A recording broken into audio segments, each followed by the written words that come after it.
Welcome to Which, the Women in Technology Creative Industries Hub, elevating the voices of women in tech. My name is Bishi, the founder of Which. In this podcast, I'll be talking to a woman in tech about her work, journey, life, and process. In this episode, I'll be talking to designer, founder of BV Fine Erotic Jewelry, and author of the Boudoir Bible, Betony Vernon. Please do like, review, and subscribe. We're a new podcast, and every bit of support helps.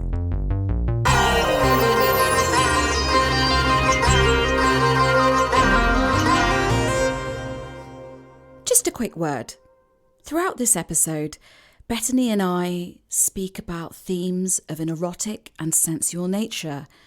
So you might not want to listen to this around little ones or to anyone who's a bit too sensitive.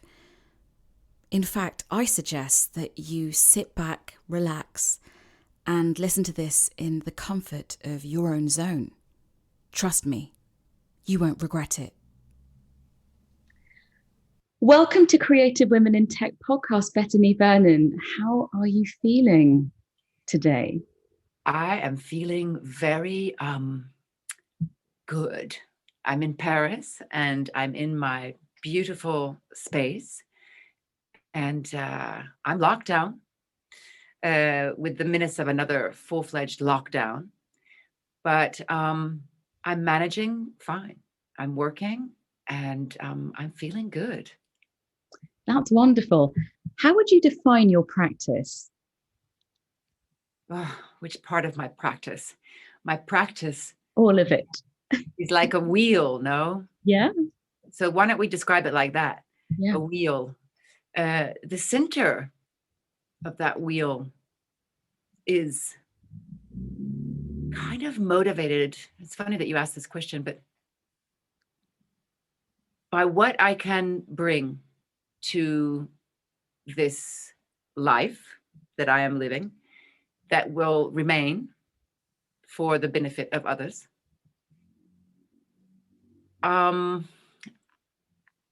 The center of the wheel is motivated by love, self-love, the love of others, the love of my planet, our planet. And from that, there's also pleasure from that center. You know, love and pleasure, they mix together, or they come together, or one motivates the other. And my work is multifaceted. As you know, I'm a jeweler. Before I became a jeweler, I became an art historian with a specialization also in religion and philosophy. I moved from the United States, where I was born. Mother's English, daddy's American. And I went to Florence to teach goldsmithing and to learn goldsmithing, because when you teach, you learn. And I ended up being in Florence and was making, just by chance, I was 21 years old and started to design some jewelry that had O-rings on them. I was fascinated by the story of O. And suddenly this little collection, which I called Sado Chic, I coined the term Sado Chic in 1992. In 2022, it's going to be 30 years, Bishi. And this jewelry range took me on a journey that was very unexpected. The collection grew gradually, and there was no place for me to sell these things. It brought me to a path where at a certain point I realized, if there's no place to sell these erotic jewels and tools, why am I doing this? Why am I, what is happening here? And so I decided that I would show them once to a buyer, and they pushed me back, and I realized I'd hit a nerve. They pushed me back. They said, you can't do that. They categorized me immediately. They said, you're SM. And I said, I'm SM. What do you mean? And I'd never categorized myself as anything but an open-minded pleasure, pro-pleasure activist, sexual activist she became shortly after, I got this response from this woman. The work from the moment that I understood that if I was going to work in the realm of pleasure, would require that I would also become a teacher. And so I started, and I think you and I met when I was in London teaching a class, I guess at Soho House or Coco de Mer or one of those venues at the turn of the century. And I had decided after September 11 that I would begin to teach, because I thought to myself, how is it possible that people are driving airplanes through skyscrapers, and that we're living in a world that is where love has become as much of a taboo, really, as pleasure in itself. It's not sex anymore. So I started to teach those classes. I'd been teaching one-on-ones throughout the end of the 90s for private clients. And I invented the Boudoir box, which is an object that I hid until 2017 when I did a show at the Museum of Modern Art in Paris that was called Medusa, Bijoux et Tabou, Jewelry and Taboo. And the box had stayed closed except for moments in which I would do the salons. I think you probably saw the box during one of my salons. I would only travel with it and open it for very small groups of people. I certainly did. I'm very lucky. It's beautiful. Thank you. Well, I was very nervous when the curator of the museum came to my space in Paris, and she said, I want the boudoir box. And I said, well, I don't, the boudoir box is a private object. It only works with me when I travel. And it's never been in a museum, and it's never been shown publicly. It's never been opened like that, It's a triptych shape. And I deal with sacred sex as well. I believe that our sexuality is the center of our bodies. And so, yes, when she invited me, she left, and I'd said no. I was quite firm with her. And then she said, I'm going to give you a week. And then I thought, I better do this, because the boudoir box has inspired a lot of people. A lot of possibilities have been generated by those classes. And people have been inspired. We don't have to say names. And I thought it's better to move on now and create some new research, new works, etc. But the box came back to my space in Paris and hasn't been gallivanting since the Museum of Modern Art, at least publicly. The work around the body started to evolve really from the very beginning. I was also, but I just didn't know who to share it with or how to share it. I looked for galleries. They were terrified. I tried to find an outlet to facilitate the work that I was doing and bring it out to the world, but people were terrified. In the 90s, people were scared. They were like, what is this big, tall, redheaded woman wearing leather, like trying to get across, Goddess. I think they mean goddess. He's talking. Anyway, so, the work started to move from jewelry to larger format objects to, at the very beginning, at the turn of the century, I was also doing a lot of bondage. And at a certain point, Olivier Zam from Purple Magazine said, Betony, will you please do something for Purple? And I said, well, actually, I'm actually working with an artist named Katerina Jeb, and we did a series, and we'd like to do a second part of it.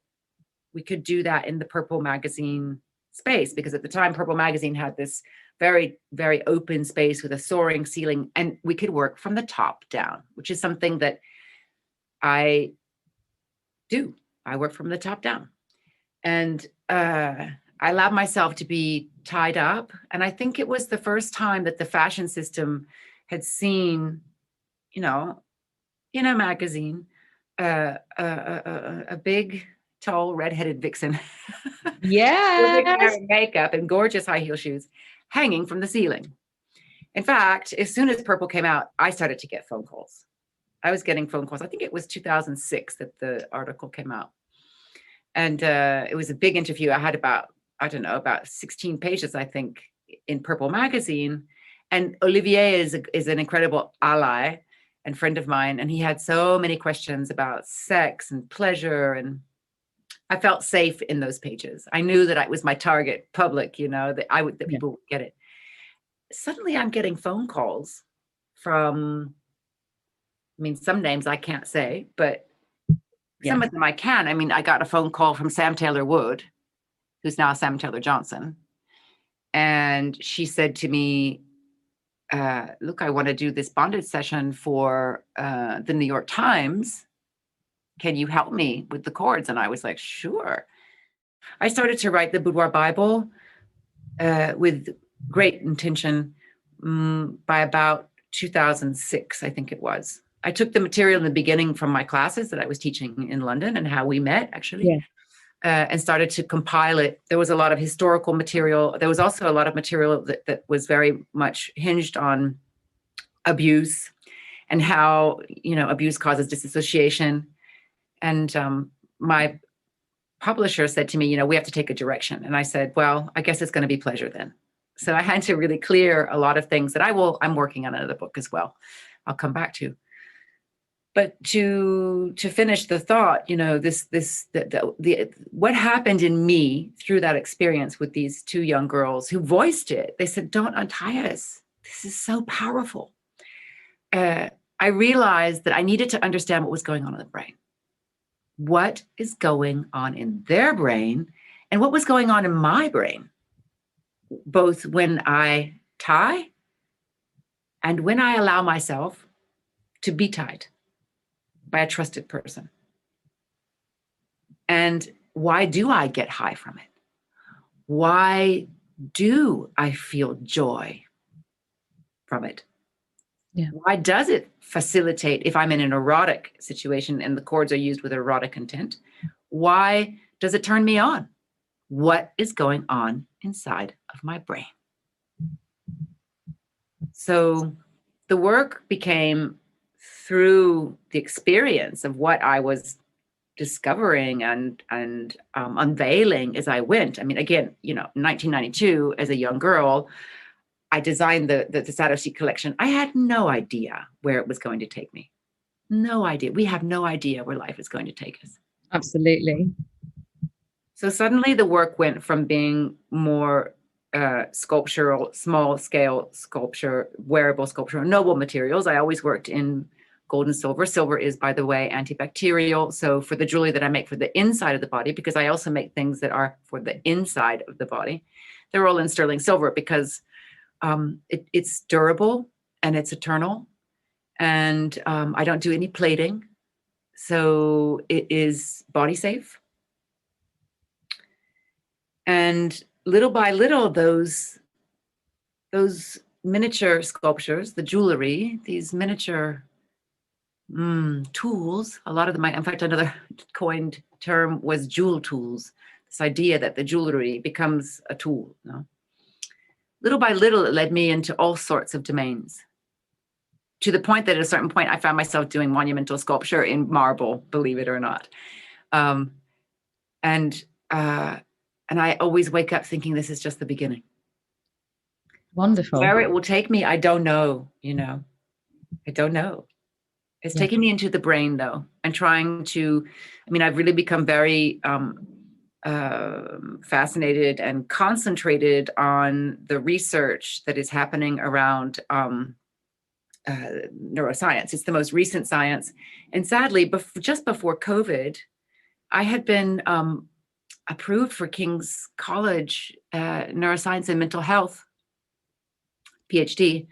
And hopefully next year I'll be able to resume it. But with COVID, everything just became so questionable. Like, well, what's going on? How am I going to, manage to stick to my normal plans, So I put it on hold for now, but neuroscience and mental health is my next big academic endeavor that That's I so, want to do. that's so exciting. Does that mean you'll be in London? And does that mean I can see you more? I hope so. I mean, that would be the plan.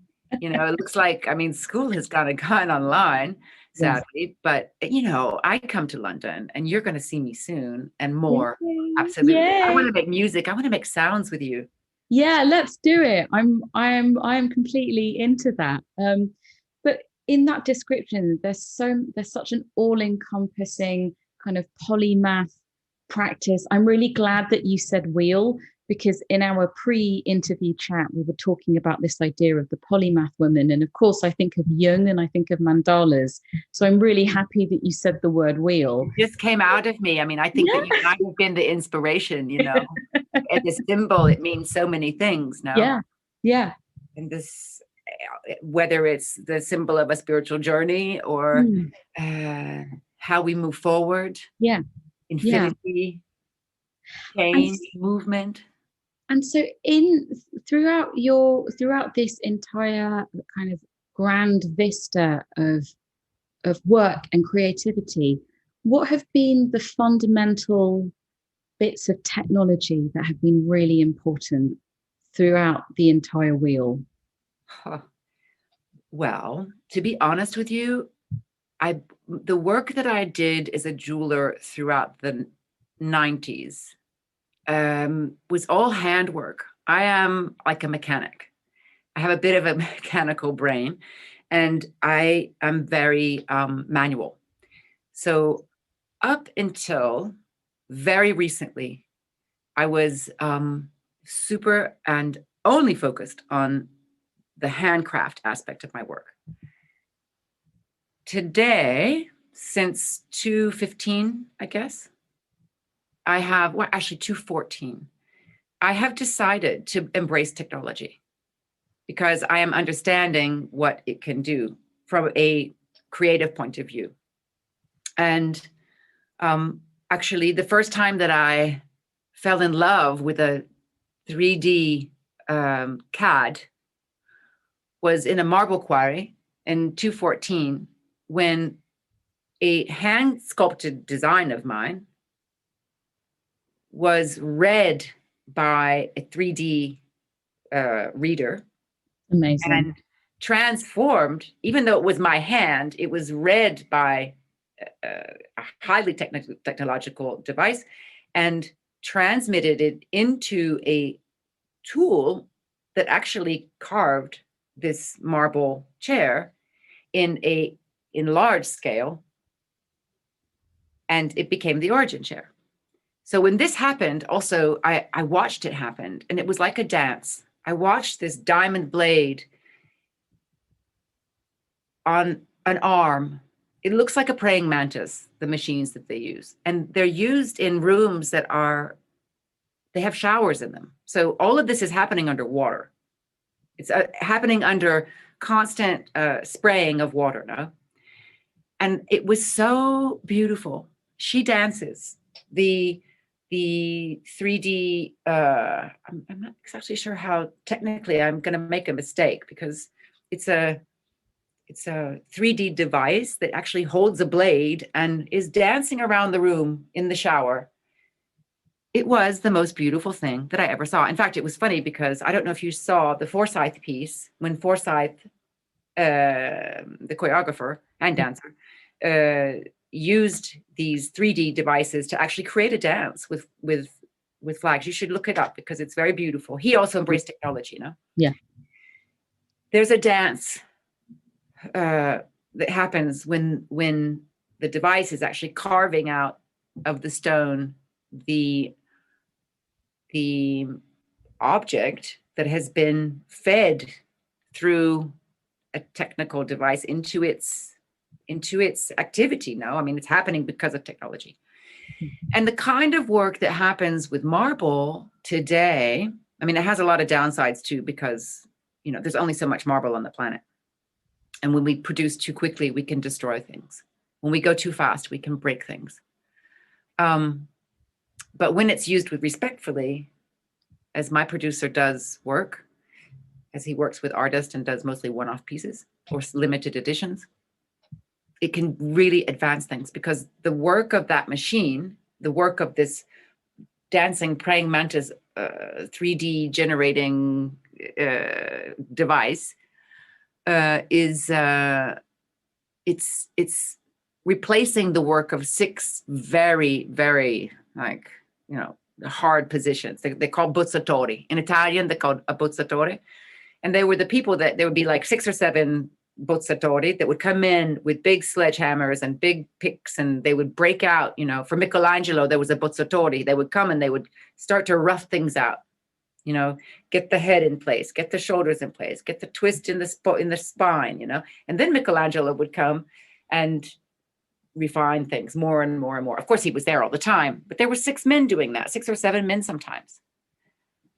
Yeah. So the bozzatori became, which is a very hard job. It's a very laborious, time consuming, you know. Can you imagine the time it took to carve David, you know, this monolithic masterpiece? Yeah. Suddenly it's happening with this machine, which also takes time, but a matter of days. It's a matter of days. And they work day and night, and they never tire. So that was my first experience, a long-winded expression, but it was my first experience. And I thought, oh, I'm not afraid of technology anymore.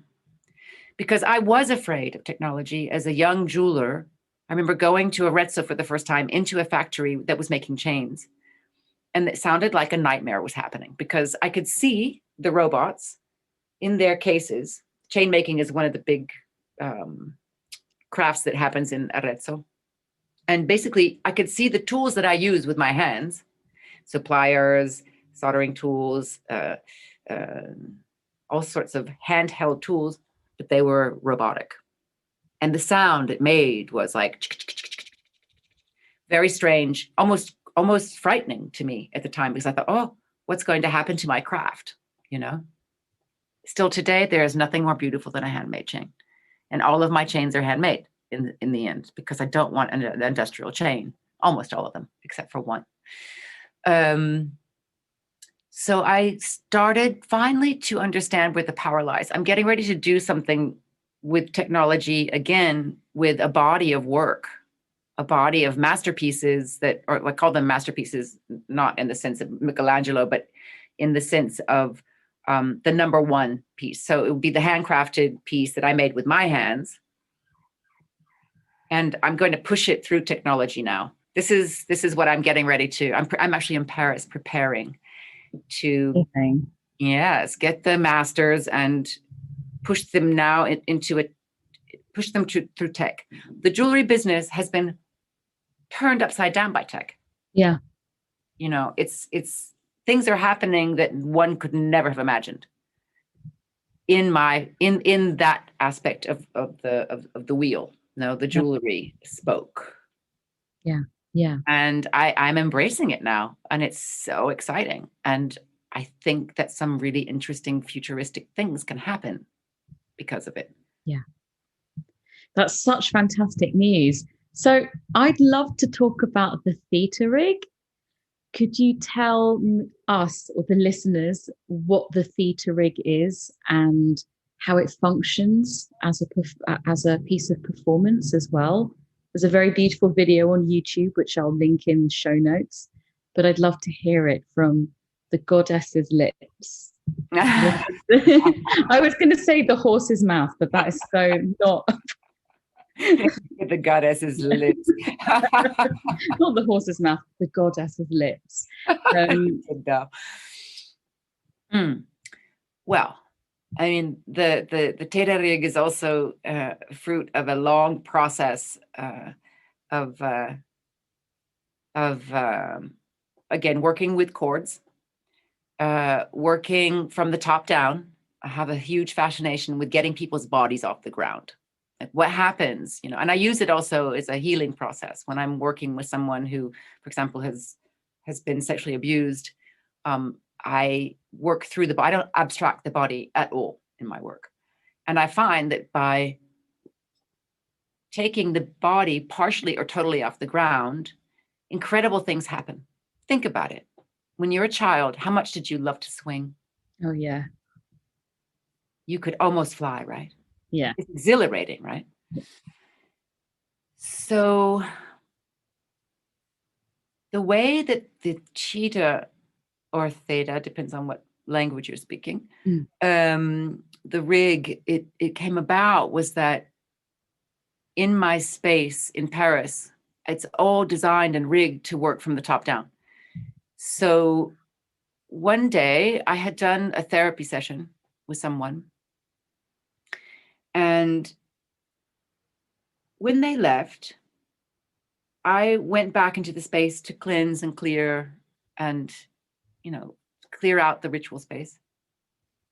And I had worked with this person really with the intention of bringing their body off the ground. It was a partial raise of arms and limbs and getting them to trust again, because to be able to do something like that, you have to trust not only me, but you also have to trust the suspension system. And I felt quite elated because when I also am on the other side and I'm working to take your body off the ground and take you to flight, I'm very concentrated. And so it instills a sort of, it instills a very calming theta brainwave frequency also in me. No, I have to be so 100% with you. I have to be so present with you that nothing else matters. You matter, your safety matters, your wellness matters. And it is so focused that I would say that it's attuned to a meditation. No, it's that focused. One wrong move and it could be dangerous. No. So there's a bit of adrenaline high, a concentration high, and it becomes like our energies mix, and it's very magical. And I'm not talking about something erotic here. I'm talking about doing body work. Okay. Yeah. If I'm with my partner, it's all the more exciting. Lucky partner. You know how magic my space is. You've walked into my space. You spent an evening in my space. So this person left, and I was there, and I was cleaning up the space, and I instinctively sort of just went into what had remained of this rig that was hanging from the ceiling. And I pulled myself completely off the ground. And it was, there's a lot of chance in my work, no? And by chance, the way that these ropes were still attached to the ceiling allowed me to lie down off the ground. I was by myself. And I heard a pop in my spine. It was like, pop, pop, pop. I got a release, no? And I was like, it felt good. It felt good. And so I stayed in it. And I floated around in this remnant of a rig, the remnant of a chord session. And when I came down, I felt like another person. And again, I was like, what is going on? What is going on? When I session, I don't use drugs or alcohol. It's absolutely forbidden in the ritual space. So that's how the theta rig was born. By me, self-suspending, and understanding through my body. I don't abstract the body in my work. And I think that the experience that I bring, and I've been told this by a psychotherapist who I co-work with, that, they're obliged to abstract the body, and I don't. And this is why the work is very transformational. Yeah. I do a lot of breakthrough work. Yeah. And I had my own breakthrough, I have my own breakthroughs, but that happens to be, the birth of the theta rig. So I thought, how can I replicate this? So I went and I found an artisan in Italy who was specialized in leather, because I wanted to take away anything that could chafe or rub or be uncomfortable. If you're working with ropes, they're uncomfortable. It might look very pretty to be hanging there, but you have to work with the ropes. And that's part of the challenge and part of the beauty of working with him. But I didn't want that. I wanted to push this into a zone of absolute comfort. And so we worked with a foam that was used by NASA to dress the interior of spaceships. And it's like a really thick foam that gives and is soft, and because you can sort of bump around up in space, and as you have no gravity, no? Yeah. And so I wanted to do something that was anti-gravity. And so I had them sew the straps, which you can see on the video on YouTube, which was actually taken in the Fait électrique, which in Paris is a work of Raoul Dufy. Is it Dufy? I'm having a bit of a mental. I think so, yeah. Yeah, it's Raoul Dufy. You're giving me a doubt. Makes me feel like I'm going crazy. Yeah, Raoul Dufy. Raoul Dufy. The Fait électrique was a room that was painted in the Museum of Modern Art of Paris to tell the story of electricity. And so it gets up to, I think, it was painted in 1935. I didn't know you're going to ask me questions about this, and so I'm sorry, I'm not really precise on dates, but you can see it on the YouTube. Oh. And the room is a spectacular room with soaring ceilings. And when they asked me to do a piece for that room, I said, okay, maybe let me feel what it feels like, because for me, environment is everything.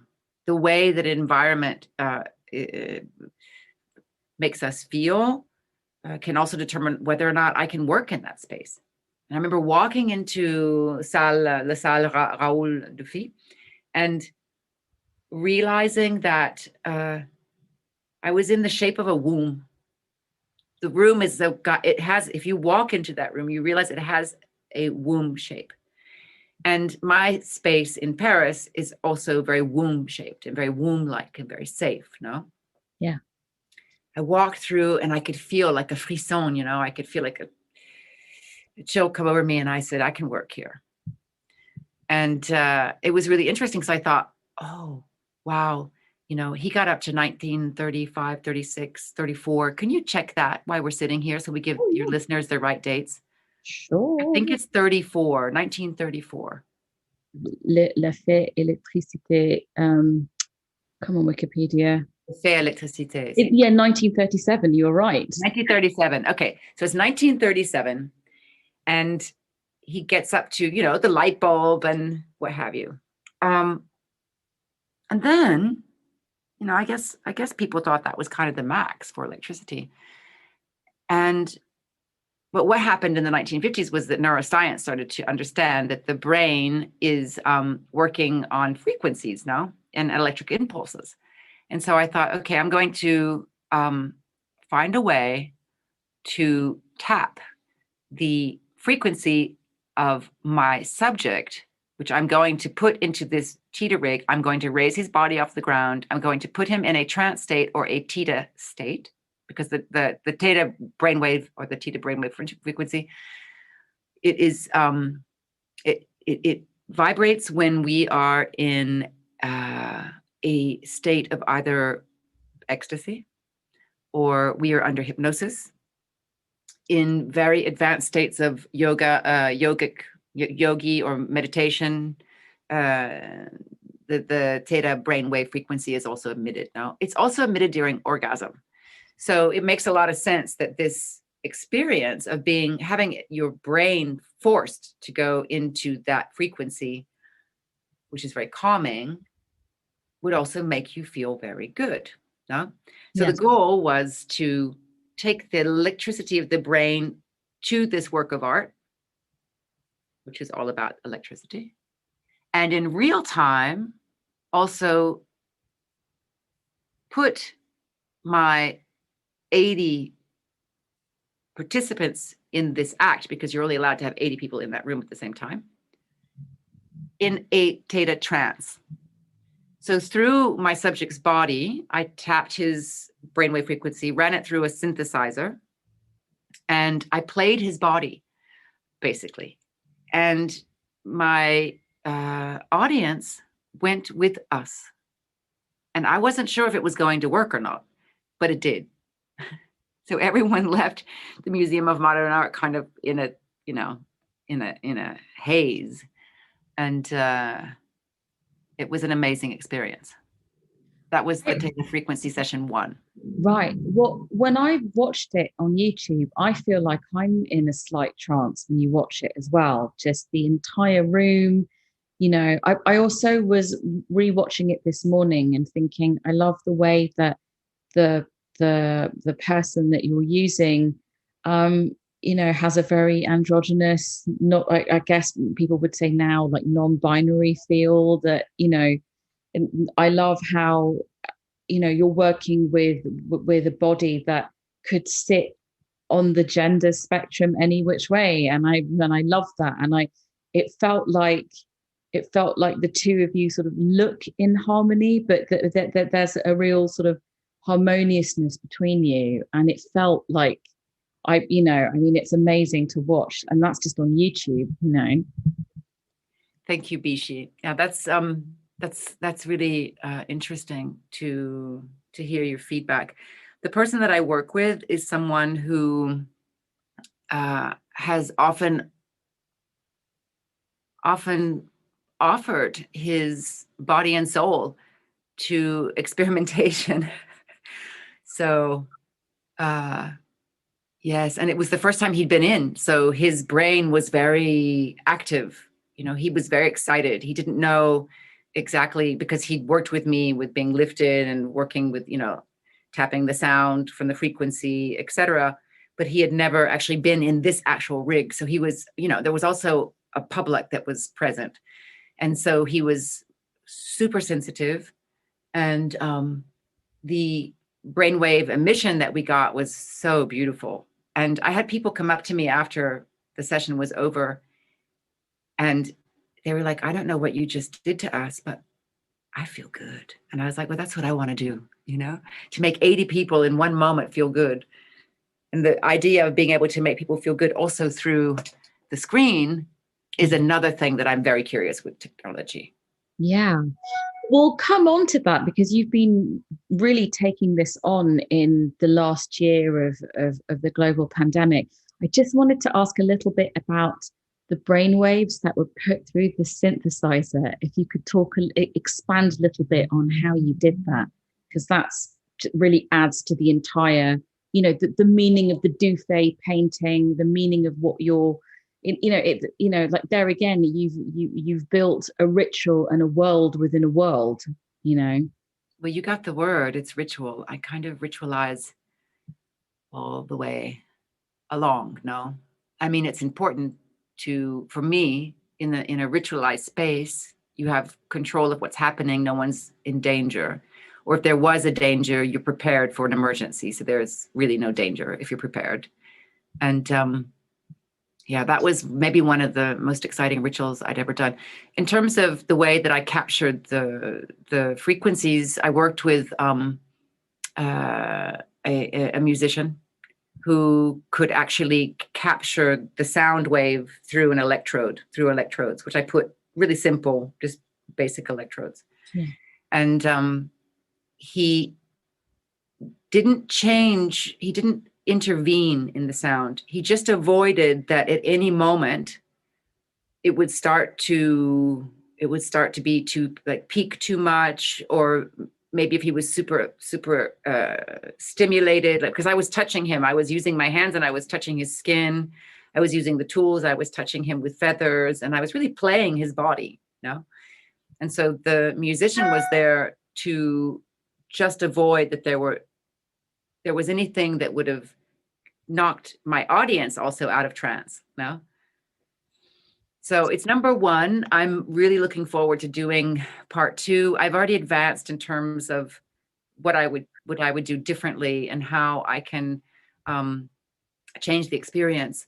I will be doing some research very soon. Before we started to do the podcast together, I told you that I was looking at setting up a research space for the body work under a rooftop, so that I got the top down options, and I can continue this experience and this experiment, really, body experiment of working with sound. I have since I did the Theta, the first Theta rig #1 frequency session at the museum. It was kind of in a moment when I was really understanding that, I was putting people in a trance. The people that go inside the rig, they start to trance. And one day I was working with someone for chronic pain. And they came, and I because they're used to doing it, I would just put them in the rig and set them up, make sure that they were warm, everything was good, wait for them to start to go into a trance. As soon as they were in, I would ask them, can I leave you alone? Because sometimes people want to be alone. It's like a meditation. And she said, yes, I want to be alone. So I went upstairs. And then I came down a few minutes later just to check very quietly. And I stayed with her. And when the session was over, which lasts about 25 minutes, you float for about 25 minutes. And you have the benefits of about 2.5 hours of meditation. And when it was time to bring her down, she said to me, I can't open my eyes. She'd gone into such a deep trance that she couldn't open her eyes. And so my instinct was that I would count to 3. No? And I counted to 3. I did 1, 2, 3. And she opened her eyes. The next day, I decided I better get my certification. And so I went and I applied to a class which is offered to doctors and psychotherapists here in Paris, that is to obtain certification for clinical hypnosis. Because I was basically hypnotizing them through body position, right? Trance induction. And it pushed me to certify, because it kept happening that I would take somebody so far. And it was really, really incredible to work with all these doctors and psychotherapists and learn how to actually intentionally take someone to the other side of the brain and work in that space. So my work as a hypnotherapist became more and more sort of evolved, because I can do a fast induction. Sometimes people are resistant to going to that other side of the brain, which is, by the way, more than 90% of the brain that we are using right now, you and me. We're in alpha beta, and we're using our brain in a very small portion of the brain. And I'm interested in what's happening, and I've always been interested in what's happening on the bigger part of the brain. But I didn't understand, like, for example, I've meditated since I was a child, and you have too. I mean, as an Indian woman, you learn to meditate very early, no? Yeah. And they say that when the brains of people who meditate are analyzed, they're very different from brains of people who don't meditate. And I am very grateful to have had that opportunity here in Paris to certify and be of service. During COVID, that certification allowed me to be sidelined. And again, another moment of working with technology and sound. And I'm so fascinated by your work too. I mean, you're using your voice, you play instruments, you understand what vibration is, the sound vibration, and how it's healing and how it makes you feel. It can open up that heart chakra, though. Absolutely. And I'm learning more and more about it. I'm about to enter into a project which is all to do with kind of neurodiversity and sound. I'll tell you a little bit more about that later. But some things that I've really loved about what you've embraced during the pandemic is how you've taken to the digital experience. So in terms of the meditations that you've released during COVID on your YouTube channel, and now the amazing sessions that you host on Clubhouse, which now I think are on a weekly basis. So first, could you talk us through the meditations that you put on your YouTube channel, kind of what inspired that and what was the process of putting that together? Well, like everyone during the first lockdown, I realized that I had a lot of tools, and that for me to be confined and to be alone, because my partner was confined in Italy and we got separated for 9 months. I I realized that there could be a lot of suffering and a lot of fear and a lot of negative things that can come through fear and suffering. No, the biggest enemy is fear. And we were scared. People were scared. You don't know what's happening. If you watch the media, which I do not do, I keep it to a dull roar and turn things on the radio. I've never had a television in my house. I just don't have time for it. But I do like a radio when I need to know what's going on. I mean, I want to know what's going on. And on Sundays I'll buy paper, the paper, either the New York Times or Le Monde or the Independent, the Guardian, whatever it may be. I like to get a little bit of real news sometimes. But anyway, I realized that people were getting addicted to trying to figure out what was going on. And when I would listen to the news, it was all about the unknown. Now, for me, news should be concrete. If you don't know what you're talking about, then you shouldn't say things.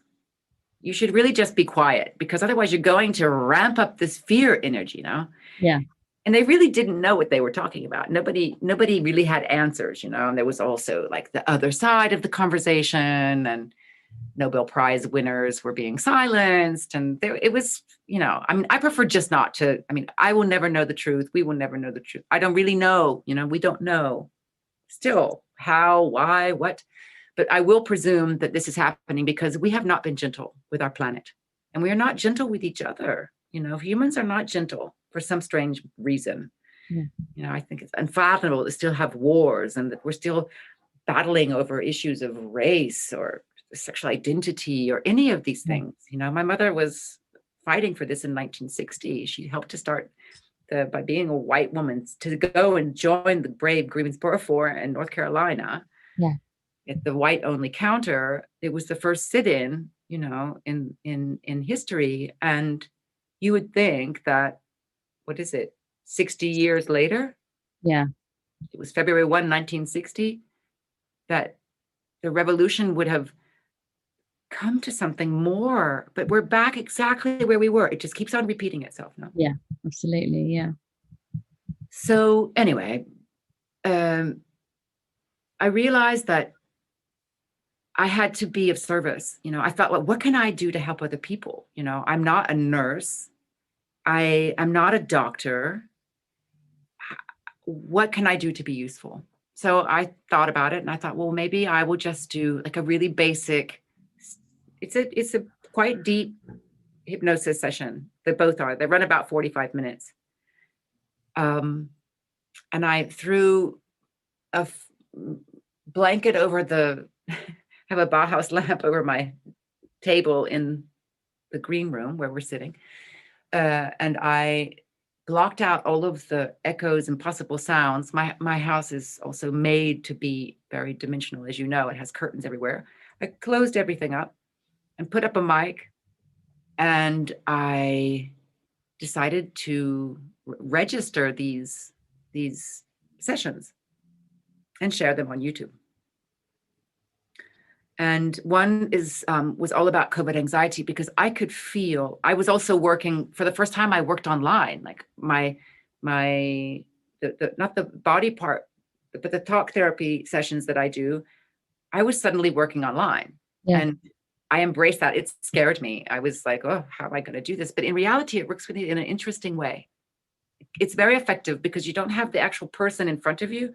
So there's a lot of elimination of superfluous things, your time is 1 hour, you're there, you're in the screen, you do it.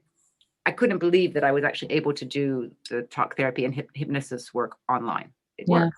Yeah. So I started to do that, but I wanted to be available to more people. I wanted not just to be able to help the people that, knew what I do and were seeking my help, but I wanted to help a wider public. And so I did it. So the first one was anxiety management. And it's a full blown, I take you in, it's 45 minutes. And then the next one, because I kept getting feedback from people, I was getting very concerned about our brothers and sisters around the world. especially those who were either confined with someone who they were not in a harmonious relationship with, and so things were escalating. But in the case of the session that I designed, I was really focused on people who were either confined alone or confined far from someone that they love. And so my intention with Heart to Heart in the COVID series was to take you deep enough to allow you to really seriously, deeply relax and really touch the heart center. And if you let someone know, or you share that meditation with someone that is far away, that you cannot hug. No, we cannot hug each other right now, Bichi. So the idea was that we could hug each other from a distance. No. And so it's very sensorial and sensational. I also wanted people who were alone and not being touched to have the impression that they were being touched. And so it's happening from the inside out, obviously. But that's what the second session was about. And I really am very much looking forward to doing more sessions like this. I have a project that's, in fact, on Thursday, I have an important call. And I really want to take you on this journey, and I want it to be accessible to all, and I want to fine tune it. I have some very specific things that I'd like to do in that field using the voice and using technology. Amazing. So, yes. And when you're delivering these meditations, do you slightly fall into the trance yourself? Yes, I do. Yes, it's very calming.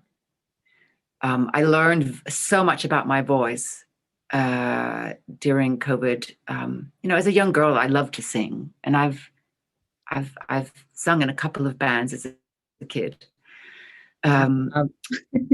I was always very intrigued when we would do breath work or chant, how the voice can actually resonate on different levels at the same time.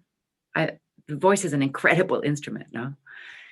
And I think that in our society, we're not actually taught to use the voice. And when you use the voice in a specific way, it means that you have to be relaxed. I mean, as a singer, you cannot, you have to really be poised and centered to have an aperture that allows you to project and express yourself in a harmonious way, no? The use of the voice is, I want to go there now. I want to go there. I was going to tell you something else. You distracted me with the sounds of the umming. If I go into trance, yes, I go into a trance. Backtrack with me. When you're delivering these, well, I was going to say sermon, but when you're delivering these, meditations, I was just, how is the effect on you? Because the same thing is when I'm doing a session with you, I go with you. I'm traveling with you. Absolutely.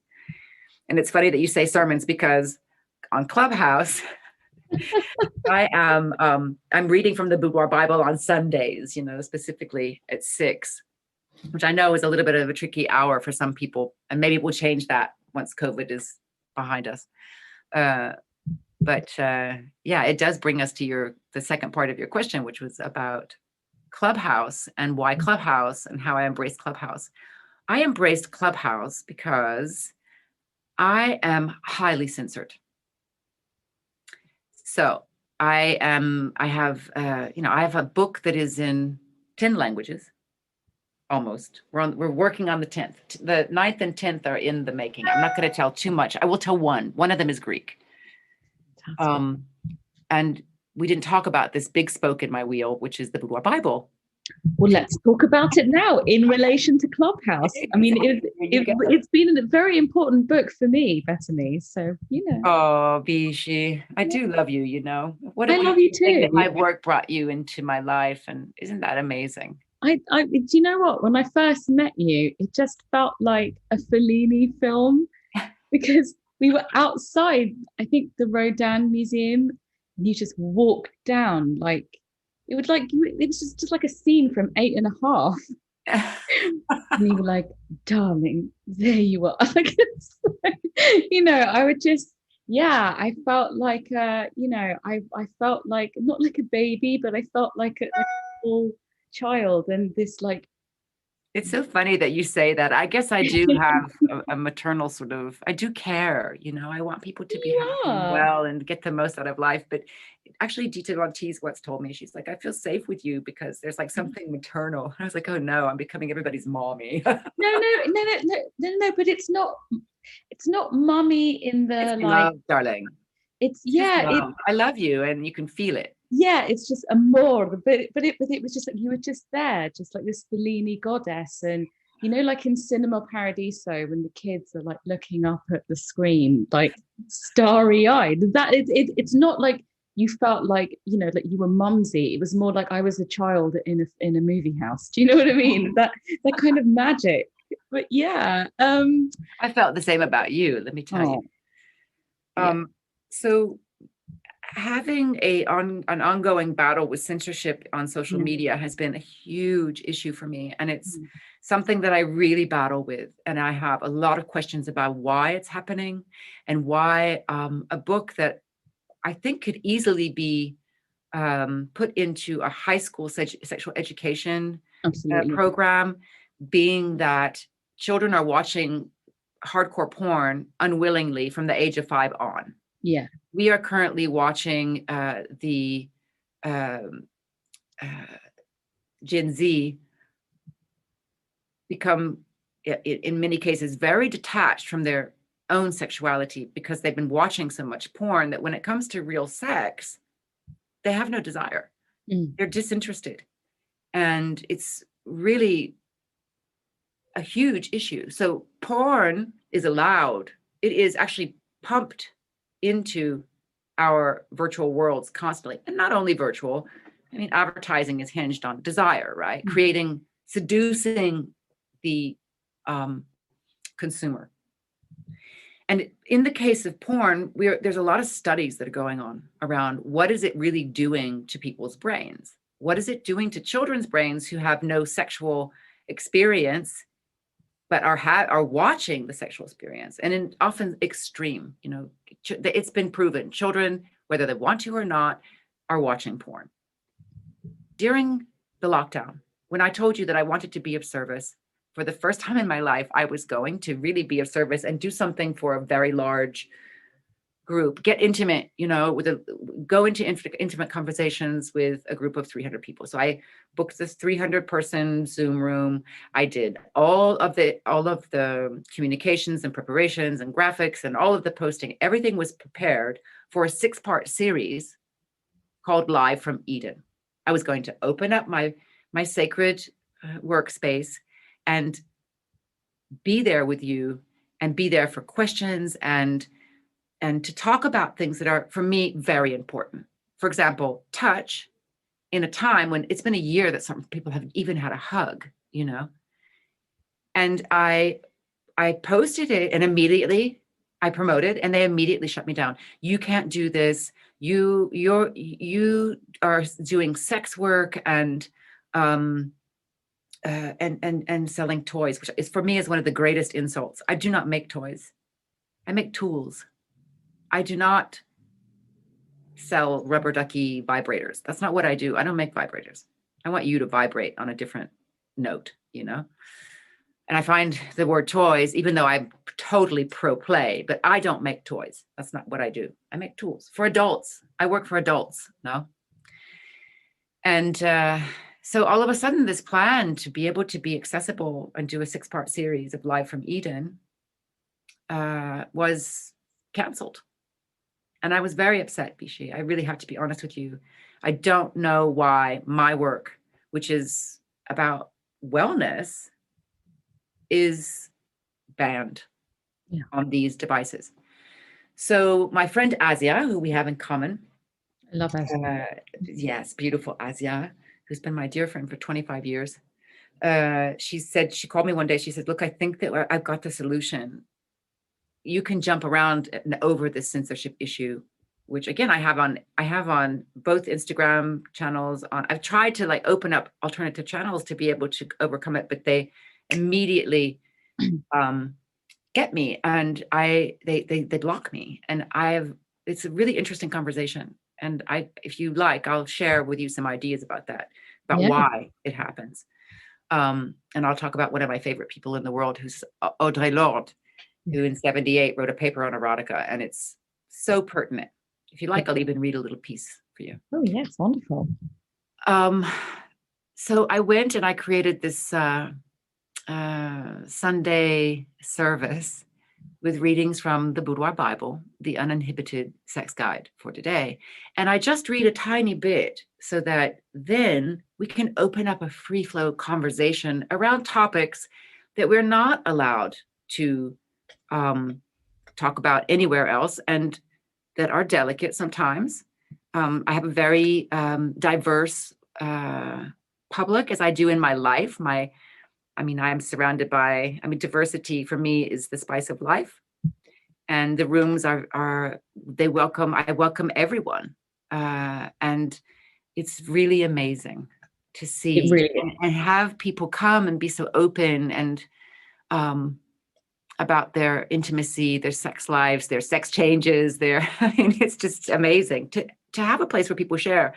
And what I love about Clubhouse is that we're not distracted by pictures or emoji, or even the possibility to ping each other notes and get distracted. So being a lover of radio, as I mentioned before, I love the radio. I really find that it's an interesting tool.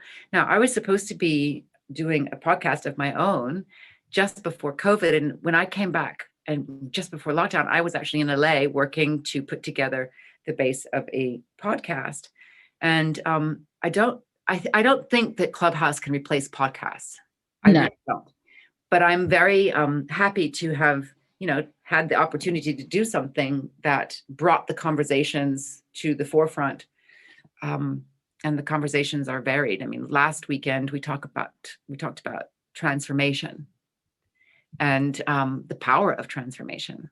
And I brought on a friend of mine who is in New York City, who is a professional makeup artist. Her name is Francelle Dali.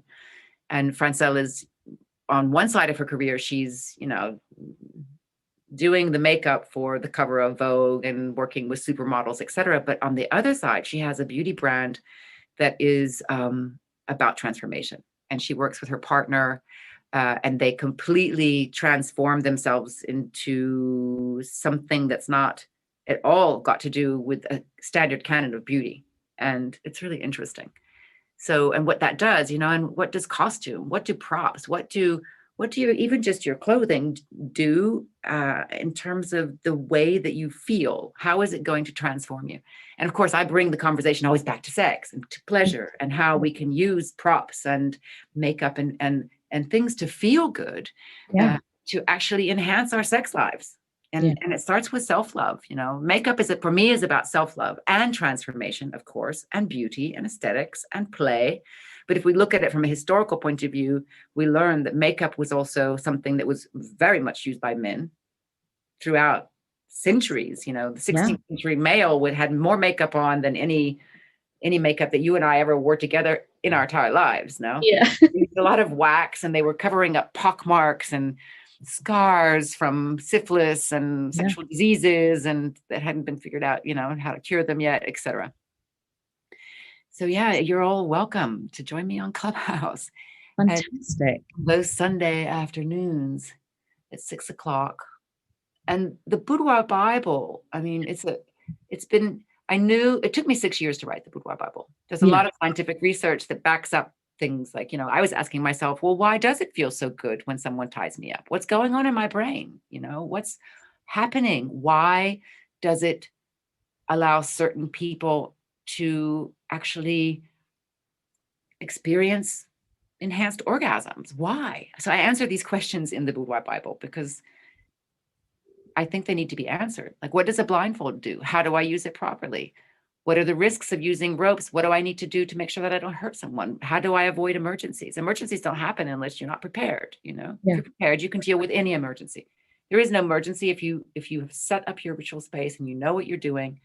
And yeah, I was fascinated by these things, you know. And 50% of the Boudoir Bible is also about the body. And because I make tools for the body, I felt, you know, at a certain point, I became an author by obligation. I realized, wow, you know, you can go and you can buy a flogger or a whip, or you can even just go to the hardware store and buy cords. And they don't come with instructions. And full body stimulation, which is what the other half of the book is about, is something that requires skills, you know.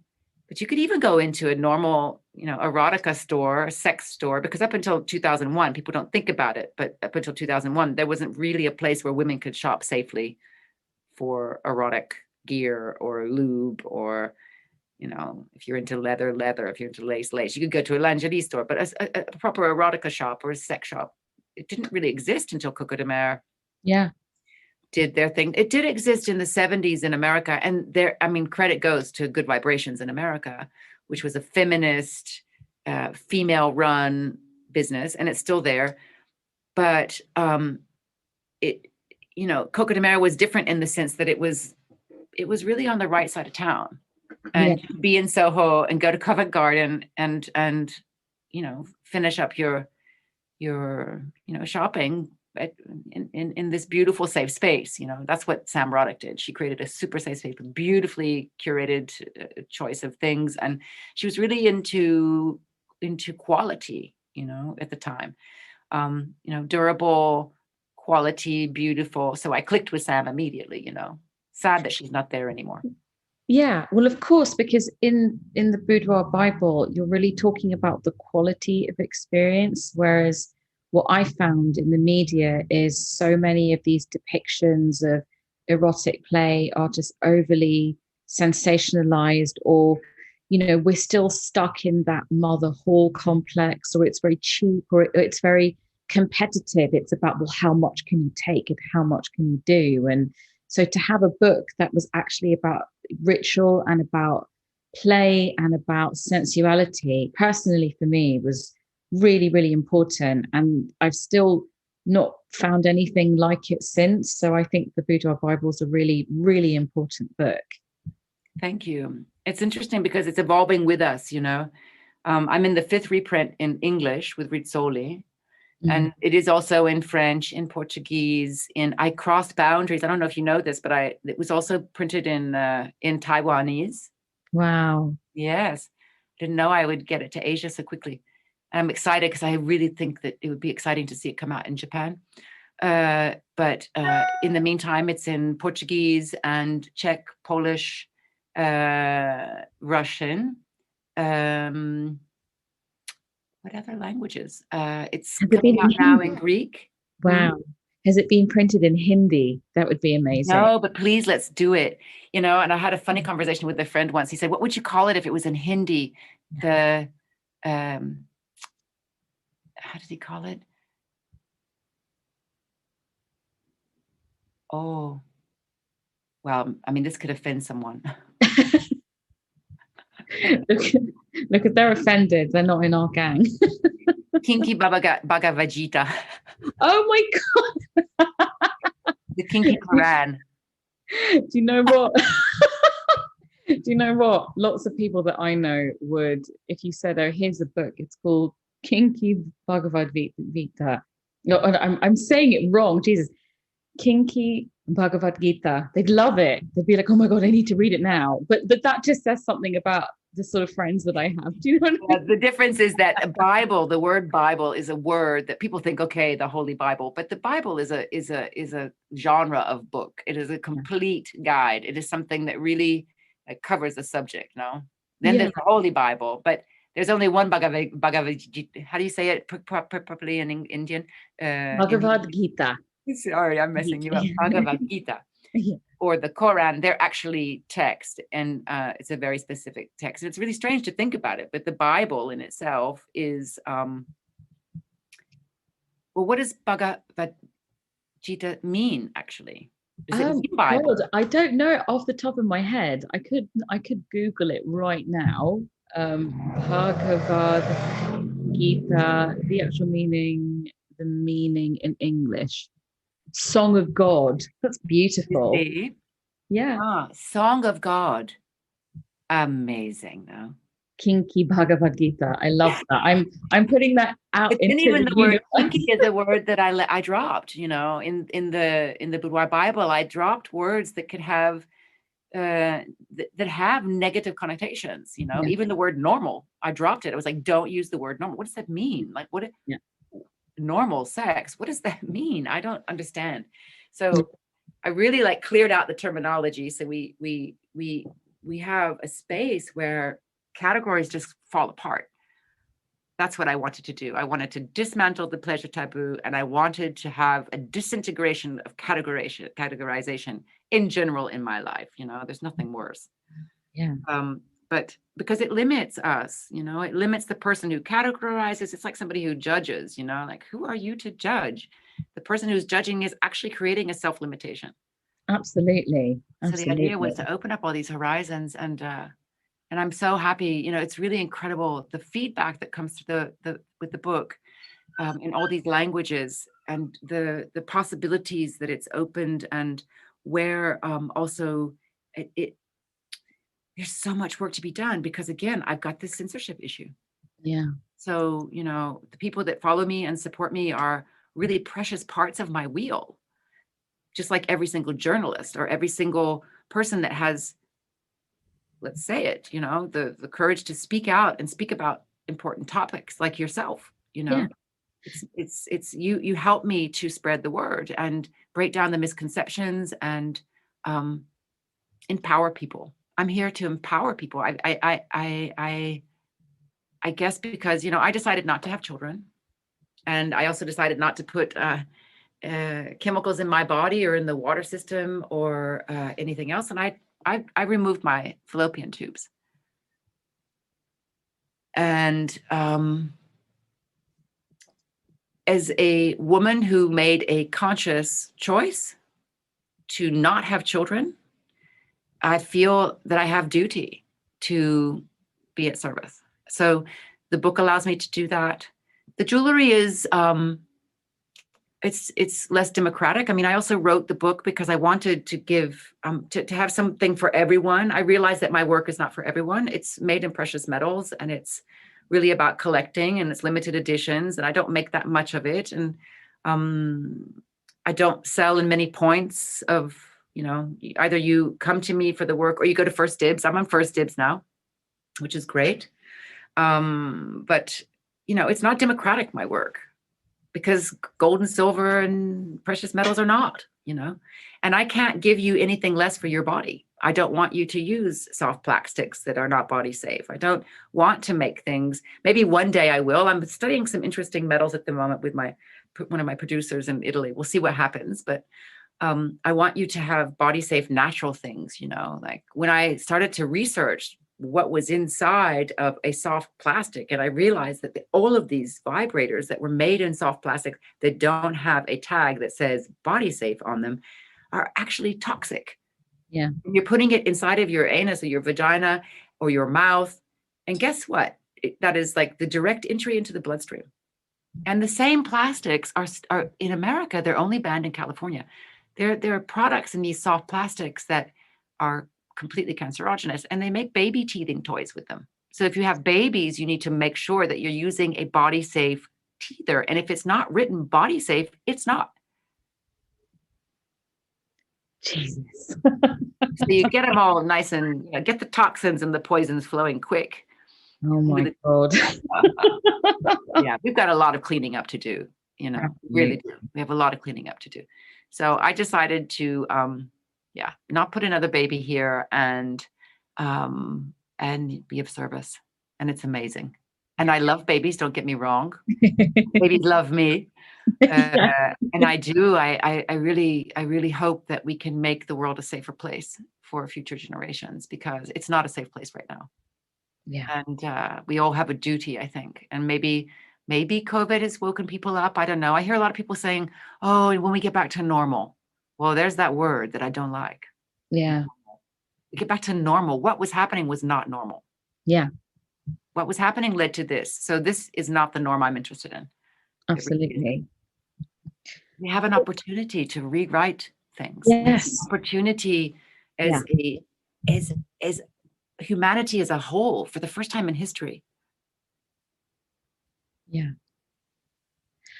Well, as I'm going to come to the last question, and I just want to thank you. This whole sort of hour or so has been absolutely just breathtaking. I love spending any kind of time, whether it's virtual over Zoom or whether we're in your space together. You know, How we can be brings me together.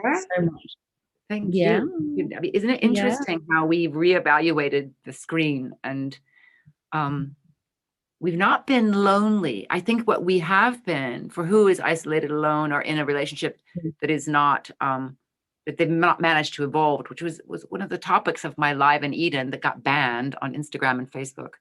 Ridiculous. It's just ridiculous. Let's come to this. But what we are missing is human contact. And we know that little babies, newborn babies, if they are not touched and they are not held, they will die.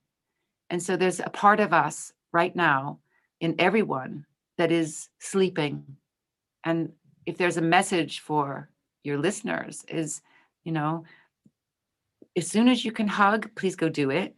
And hug yourself in the meantime. I mean, I've done a lot of like self-love rituals in the 9 months that I was blocked down alone, of dry brushing, self-massage. And I was using these tools called bongers. You know, you can also use your hands. You do the mudra with the thumb on the inside of the palm and fold your fingers over and just tap the muscles of the body from the feet. You can tap everything. You can tap your head to create physical contact.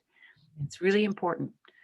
And we're not made to not hold each other. You know, we're not made to not hold someone that we love who's dying. You know, this COVID has just been the most horrible, evil thing.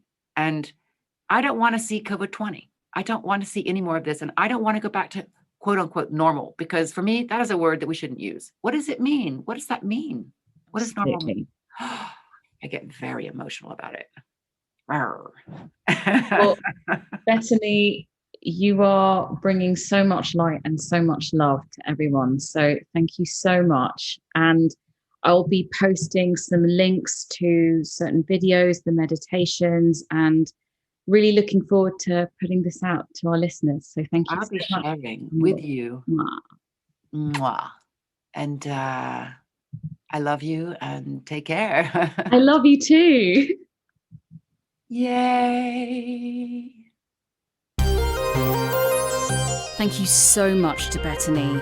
I feel utterly inspired from this conversation. And thanks to everyone for listening. This has been a really special episode.